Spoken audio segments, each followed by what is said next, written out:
இத்தனை நாள் வாய்மொழிந்த சித்திரமே இப்பொழுது மௌனமேந்தானோ?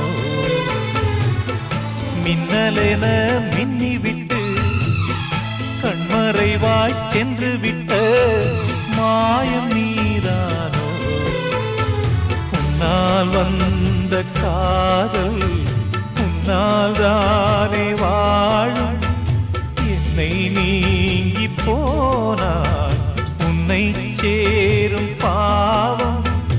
எனக்கொரு அடைக்கலம் வழங்குமோ உன் இதயமே?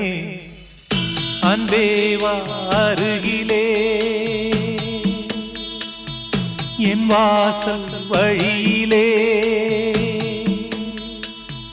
உல்லாச மாளிகை மாளிகை